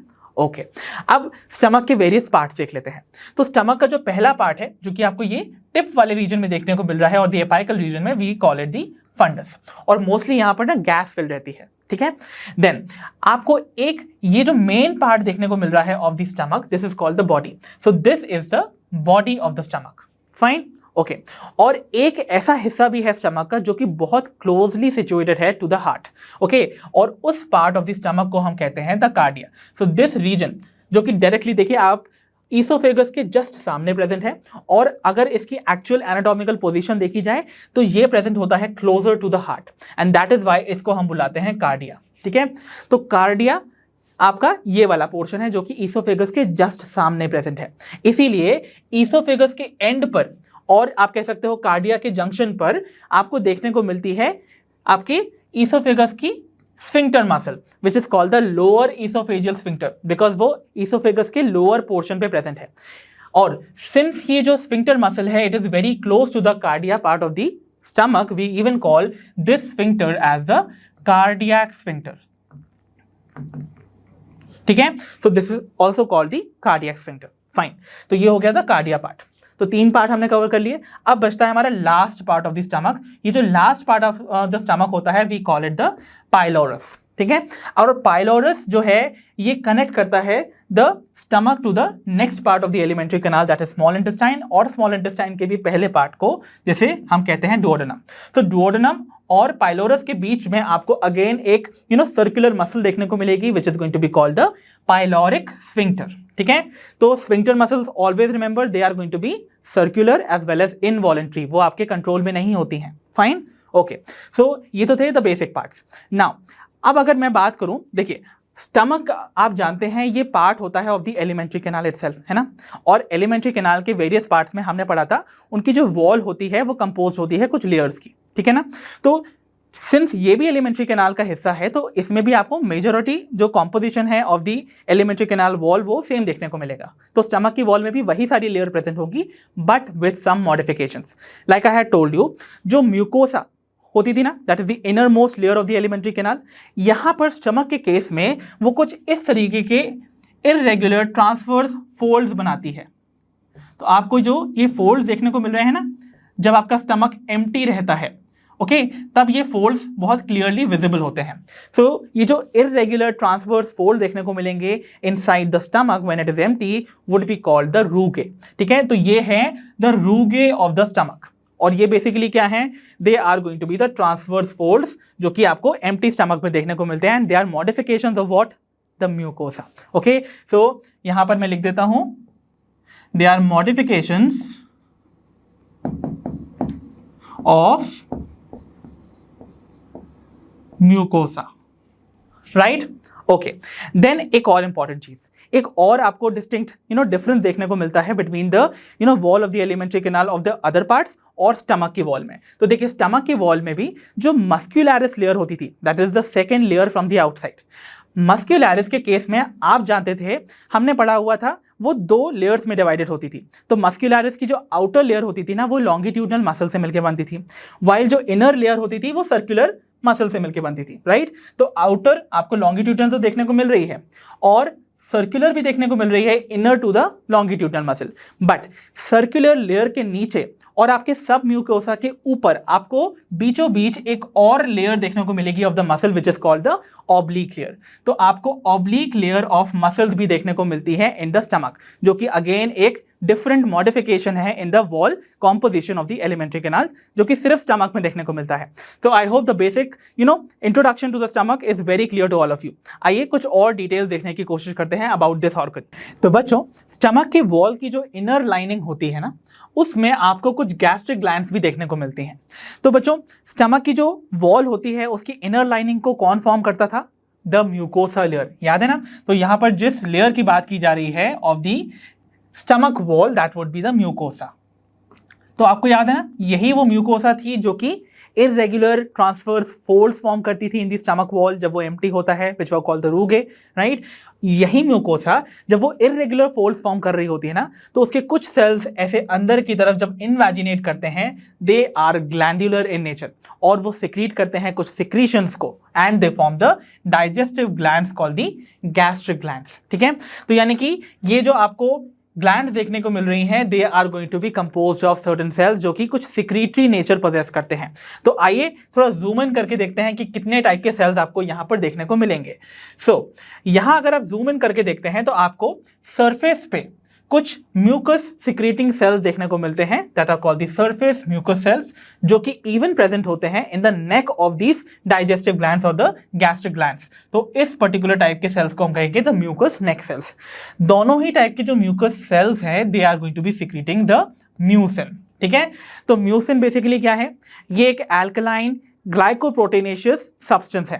तो देखिए, एल्कलाइन तो आप जानते ही हैं, ग्लाइकोप्रोटीनेशियस का मतलब क्या हुआ, प्रोटीन्स पे कुछ कार्बोहाइड्रेट्स के रेसिड्यूज अटैच्ड हैं।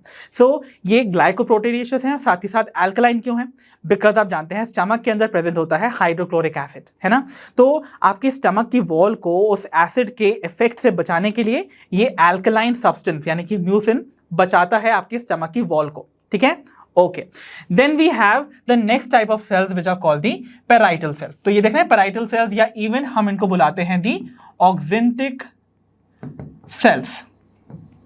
ठीक है, तो oxyntic cells या parietal cells mostly पार्टिसिपेट करते हैं in the secretion of hydrochloric acid, and एक और इंपॉर्टेंट चीज ये सिक्रीट करते हैं जिसे हम बुलाते हैं दी कासल्स इंट्रिंसिक फैक्टर। तो देखिए, यहां पर आपको देखने को मिल रहा है oxyntic cells and parietal cells के बारे में। तो ऑक्जेंटिक या पैराइटल सेल्स क्या क्या सिक्रीट कर रहे हैं भाई, hydrochloric acid and castle's intrinsic factor.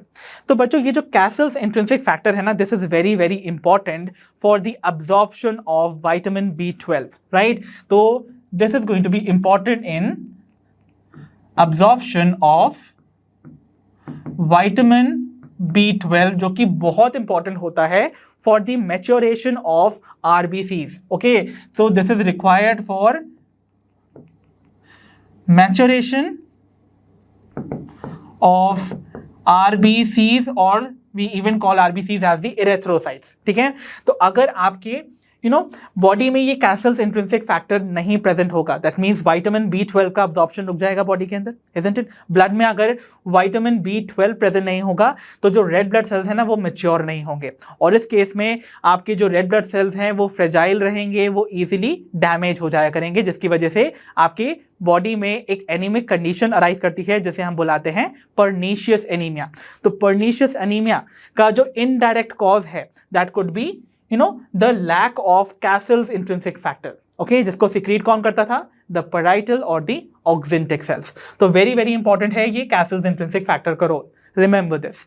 Then बात की जाए HCl की, तो HCl इज इंपॉर्टेंट। फर्स्टली आप जानते हैं बिकॉज हम जो फूड कंज्यूम करते हैं उसमें साथ में उसके साथ कुछ जर्म्स पार्टिकल्स भी एंटर कर सकते हैं।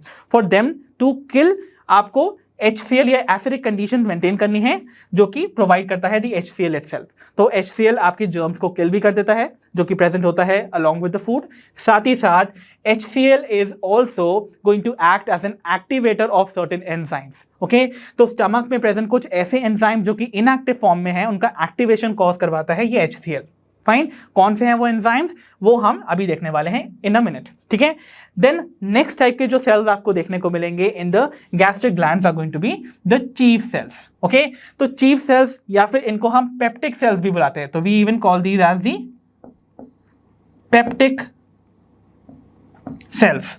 तो peptic cells as the name suggest, यहां पर ये सिक्रीट करने वाले हैं प्रोटीन डाइजेस्टिंग एंजाइम्स को, ओके। और ये जो प्रोटीन डाइजेस्टिंग एंजाइम सिक्रीट करते हैं ना, they are always in inactive form, ठीक है। तो they secrete inactive enzymes called the proenzymes. तो जब भी कोई एंजाइम्स के आगे प्रो वर्ड लगा हो या फिर वो ओजन में एंटर कर रहा हो, दैट मीन्स वो inactive form of the enzyme है, ठीक है। तो प्रोजाइम्स यानी कि inactive enzymes like pepsinogen, because देखिए ये ओजन में एंड कर रहा है, that means this is going to be inactive.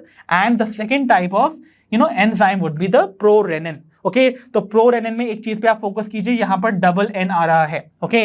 So prorennin में double N has to have that importance, because I tell you later on जब हम एक चैप्टर पढ़ेंगे एक्सक्रीशन वाला, तब आप एक और सब्सटेंस देखेंगे that is going to be another rennin जिसमें सिंगल एन प्रेजेंट होता है, ठीक है।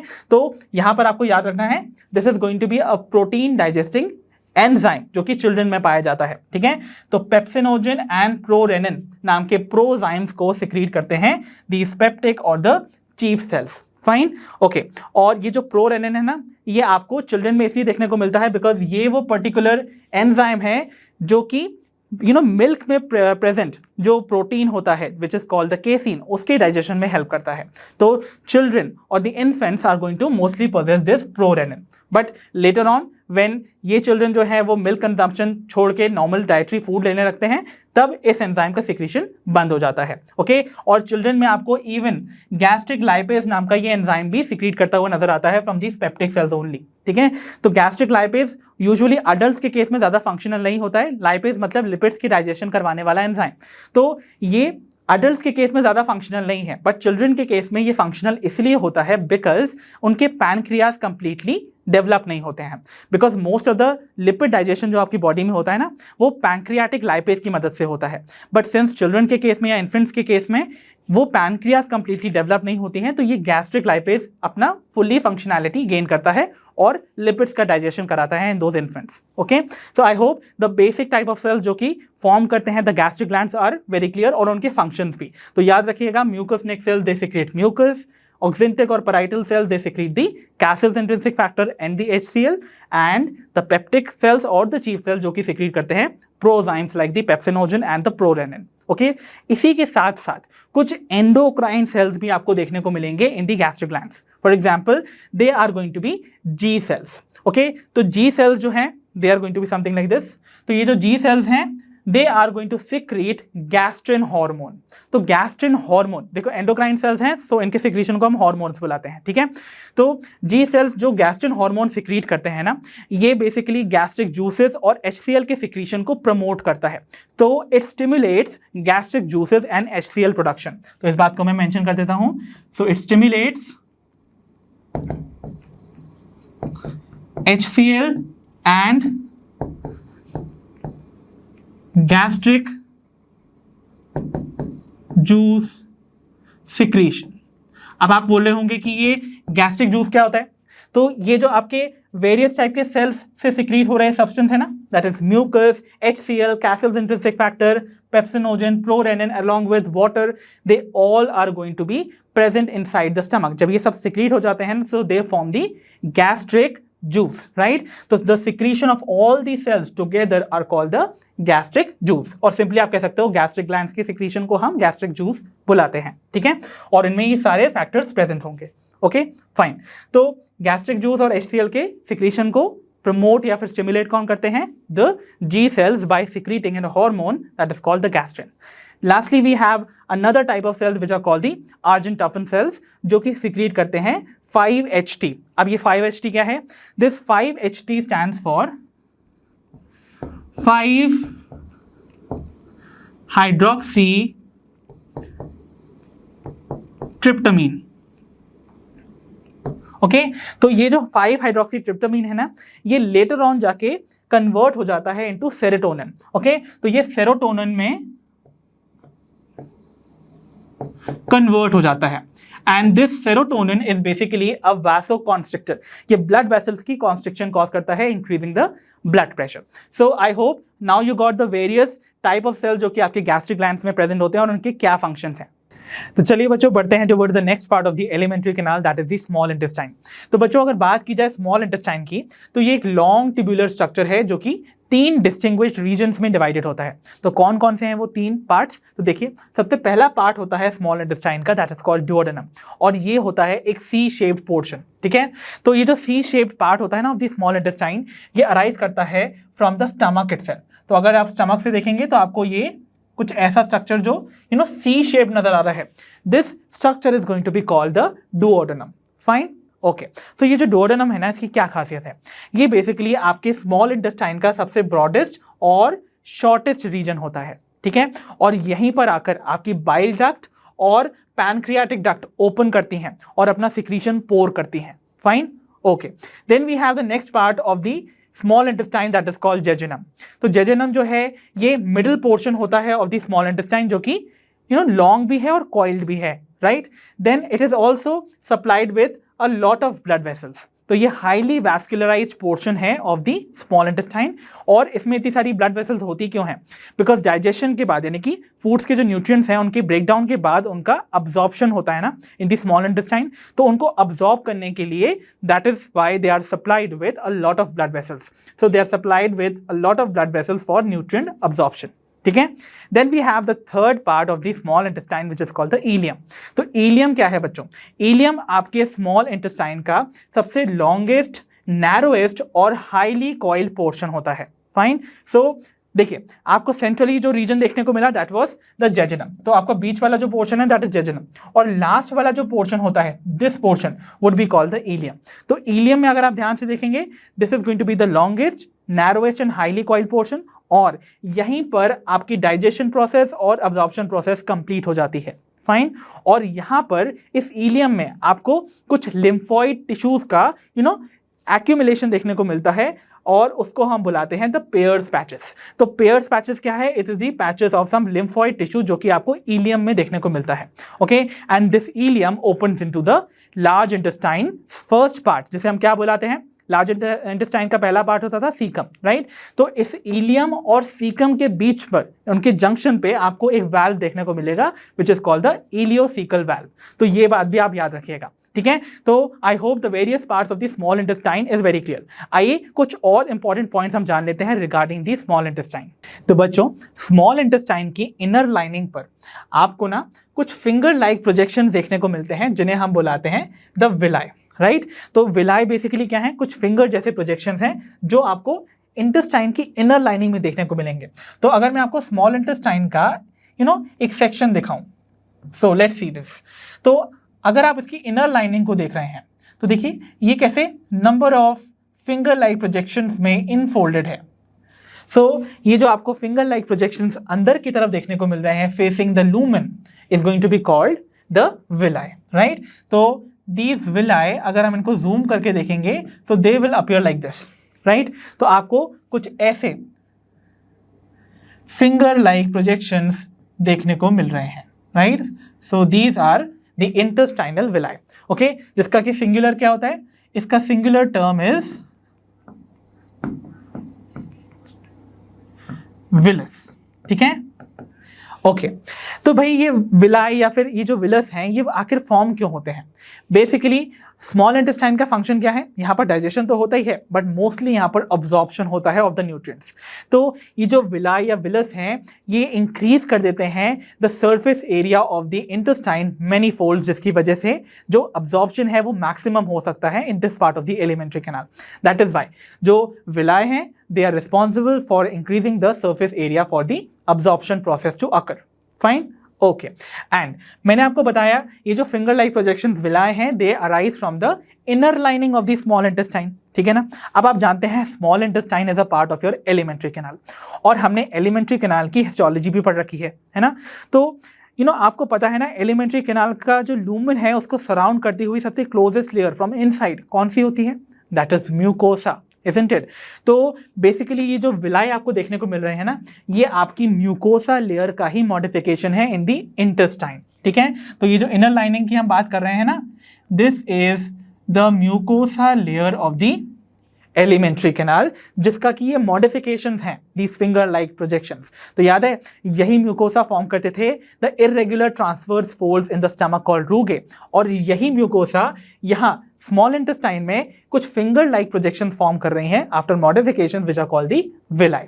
तो म्यूकोसा का ही मॉडिफिकेशन है द विलाई। Fine, okay. अब यही म्यूकोसा पोजेस करती हैं कुछ इंटेस्टाइनल ग्लैंड्स ऑल्सो। ठीक है ना, तो म्यूकोसा का ही मॉडिफिकेशन है कुछ सेल्स। तो देखिए जैसे आपने देखा था ना स्टमक के केस में भी जो आपके म्यूकोसा लेयर के सेल्स होते हैं they were forming the gastric glands. Similarly यही म्यूकोसा के कुछ सेल्स इंटेस्टाइनल ग्लैंड्स फॉर्म करते हैं। ओके, अब इंटेस्टाइनल ग्लैंड्स आपको कहाँ कहाँ देखने को मिलेंगी? फर्स्टली आपको याद रखना है दो टाइप की इंटेस्टाइनल ग्लैंड्स आपको देखने को मिलती हैं इन द स्मॉल इंटेस्टाइन। तो वन जो आपको पहले देखने को मिलेंगी they are called the crypts of Lieberkuhn. तो क्रिप्ट्स वर्ड का मतलब पहले आप समझ लीजिए। क्रिप्ट्स मतलब होता है जिसका लिटरल मीनिंग आप समझ सकते हैं एज द चेम्बर जो कि पार्शियली और होली अंडरग्राउंड या बरीड हो, राइट? तो अगर आप ये विलाई देख रहे हैं ना, दो विलाई के बीच में आप देख रहे हैं एक ऐसा पोर्शन है जो कि ऐसे अंडरग्राउंड नजर आ रहा है, राइट? दिस बरीड पोर्शन है ना, this is going to represent a crypt. तो इन क्रिप्ट्स को हम बेसिकली कहते हैं the crypts of Lieberkuhn, right? तो ये जो क्रिप्ट्स ऑफ लीबोक्यून हैं they are simple tubular glands. देखिए ये एक ट्यूब तो फॉर्म कर रही हैं without any branching, that means this is a simple tubular gland. तो without any branching that means it is simple, और ट्यूब फॉर्म कर रही है that means it is tubular. तो सिंपल ट्यूबुलर ग्लैंड है ये इन द म्यूकोसा इटसेल्फ। मतलब ये जो ग्लैंड्स हैं यानी कि ये जो क्रिप्ट्स हैं जिनको सराउंड कर रहे सेल्स सिक्रीटरी इन नेचर हैं, ग्लैंडुलर इन नेचर हैं, they are present only along the mucosa. यानी कि ये सब म्यूकोसा तक डीप नहीं जा रहे हैं, they are restricted until the mucosa layer of the alimentary canal of the small intestine. ठीक है ना, ओके। तो ये आपको याद रखना है। तो क्रिप्ट्स ऑफ लीबोक्यून सिर्फ म्यूकोसा तक ही रेस्ट्रिक्टेड हैं, point to be noted, right? और ये कहाँ प्रेजेंट हैं? They are at the base of the villi. तो दो विलाई के बेस पे आपको नजर आ रहे हैं द क्रिप्ट्स ऑफ लीबोक्यून। और इन क्रिप्ट्स में ना, इन क्रिप्ट्स के भी आप अगर कुछ बेस वाले सेल्स देखें, I am talking about the cells जो कि आपको क्रिप्ट्स में देखने को मिल रहे हैं। तो ये क्रिप्ट्स ऑफ लीबोक्यून के बेस वाले कुछ सेल्स होते हैं ना, they are called Paneth cells. Okay, तो ये जो पैनिथ सेल्स होते हैं they secrete an antibacterial substance जिन्हें हम बुलाते हैं लाइसोजाइम, जो कि बैक्टीरियल सेल वॉल को डिग्रेड कर देते हैं, इसीलिए ये आपके जर्म्स को किल करने में हेल्प करते हैं। ठीक है, देन सेकेंड जो ग्लैंड आपकी इंटेस्टाइनल ग्लैंड फॉर्म करती है that is going to be called the Brunner's gland. अब ये ब्रूनर्स ग्लैंड की खासियत आपको याद रखनी है, वेरी वेरी इंपॉर्टेंट। पहली चीज, ये जो ब्रूनर्स ग्लैंड है ये आपको पूरी स्मॉल इंटेस्टाइन में देखने को नहीं मिलेगी, ये सिर्फ आपको स्मॉल इंटेस्टाइन के डोडेनम वाले पार्ट में ही देखने को मिलेगी। Firstly it is present only in the duodenum, ये जेजुनम इलियम में प्रेजेंट नहीं है। ठीक है, दूसरी चीज, ये जो ग्लैंड्स हैं ये भी ट्यूबुलर स्ट्रक्चर्स हैं but they extend downwards up till the sub mucosa. तो देखिए ये जो आपको क्रिप्ट्स ऑफ लीबोक्यून देखने को मिल रहे थे ना, they were only until the mucosa layer. ठीक है, लेट्स सपोज ये म्यूकोसा की ही लेयर है, ठीक है, और इसके नीचे मान लेते हैं सब म्यूकोसा की लेयर है। ओके, तो कुछ ऐसी भी ग्लैंड्स होंगी जो बेसिकली आप कह सकते हो इस लेयर तक भी आ रही होंगी, यानी कि सब म्यूकोसा तक भी आ रही होंगी। तो दोज ग्लैंड्स जो कि सब म्यूकोसा तक पेनिट्रेट कर रही हैं, those are going to be called the Brunner's gland, और ये सिर्फ आपको डोडेनम में देखने को मिलती हैं। ओके, और ये सिर्फ सिक्रीट करती हैं एल्कलाइन म्यूकस को, ताकि जो स्टमक से आ रहा एसिडिक फूड है ना, क्योंकि स्टमक में HCl प्रेजेंट था जो कि फूड को एसिडिक बना देता था, तो वो बेसिकली एल्कलाइन सोल्यूशन में कन्वर्ट कर दिया जाए, या फिर उसका pH जो है वो इंक्रीज कर दिया जाए टू मेक इट एल्कलाइन। उसके लिए ये ब्रूनर्स ग्लैंड सिक्रीट करते हैं दी एल्कलाइन म्यूकस। ओके, और जब तक कि आपके इंटेस्टाइन में या डोडेनम में एल्कलाइन कंडीशंस प्रेजेंट नहीं होंगी, तो पैनक्रियाटिक एंजाइम्स जो है वो अपना फंक्शन परफॉर्म नहीं कर पाएंगे, डाइजेशन नहीं हो पाता है इन द ड्यूडेनम। तो एल्कलाइन कंडीशन को मेंटेन करने के लिए into the small intestine part, जिसको हम ड्यूडेनम बुलाते हैं, उसके लिए these Brunner's gland are going to be held responsible. So I hope इन दोनों ग्लैंड्स के बारे में आपको समझ आया होगा, और इन दोनों ग्लैंड्स के सिक्रीशन को हम बुलाते हैं दी इंटेस्टाइनल जूस, जिसे हम एक और नाम से बुलाते हैं which is called the succus entericus. So let me write this down, the secretion of the intestinal juice या इंटेस्टाइनल ग्लैंड्स के जो सिक्रीशन है, जो उसको हम बुलाते हैं इंटेस्टाइनल जूस, जिसे हम एक और नाम से बुलाते हैं that is succus entericus. So don't forget this. So intestinal juice का ही दूसरा नाम सक्कस एंटेराइकस है, and they are nothing but the secretions of these two glands together, right. तो चलिए बच्चों, बढ़ते हैं towards the last part of the alimentary canal, that is the large intestine, right. तो बच्चों, जो भी फूड आपके स्मॉल इंटेस्टाइन में डाइजेस्ट और अब्सॉर्ब नहीं हो पाता है, वो एक वेस्ट के फॉर्म में एंटर करता है इनटू द लार्ज इंटेस्टाइन, ठीक है। तो लार्ज इंटेस्टाइन बेसिकली 3 रीजन्स में डिवाइडेड है, जिसका पहला रीजन कहलाता है द सीकम।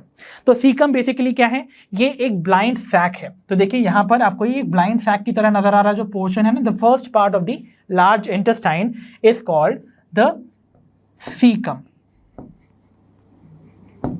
ओके, और इस सीकम पे इसके अंदर एक्चुअली बहुत सारे सिम्बायोटिक माइक्रो ऑर्गेनिजम्स प्रेजेंट होते हैं, इस बात को आप याद रखिएगा। एंड इसी सीकम से अटैच्ड आपको फिंगर लाइक प्रोजेक्शन के फॉर्म में नजर आती है एक वेस्टिजियल ऑर्गन, जिसे हम बुलाते हैं द वर्मीफॉर्म अपेंडिक्स। तो इस वर्मीफॉर्म अपेंडिक्स का हमारी बॉडी में कोई रोल नहीं है। Actually this was involve in cellulose digestion, जो कि अब हमारी बॉडी में नहीं होता है, राइट। सो आप जानते हैं ये जो ट्यूबुलर स्ट्रक्चर आपको देखने को मिल रहा है ना, this is the ileum, the last part of your small intestine, right.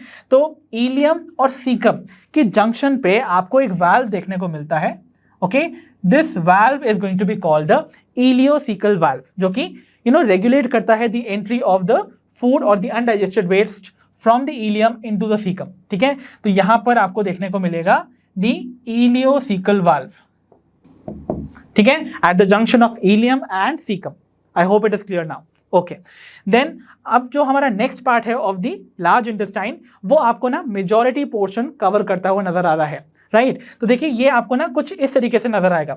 सबसे पहले ये ऊपर की तरफ ऐसे असेंड करेगा, देन ये ऐसे ट्रांसवर्सली मूव करेगा, देन ये डिसेंड करेगा, right. So this next part of the large intestine is going to be called the colon. Okay, तो कोलन जो है वो डिवाइडेड होता है into ascending, transverse and descending part, fine. तो this is going to represent what, the ascending colon, this is transverse colon, and this is your descending colon.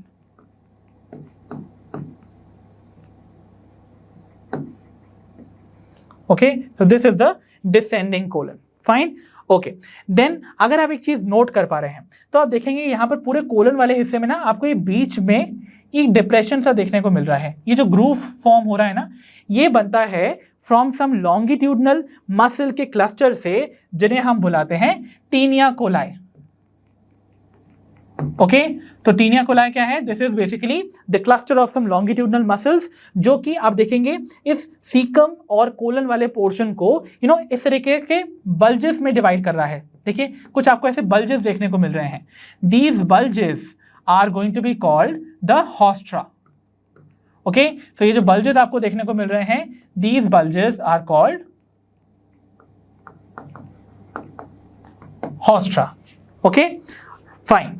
अब हम बढ़ते हैं towards the last part of our large intestine which is called the rectum.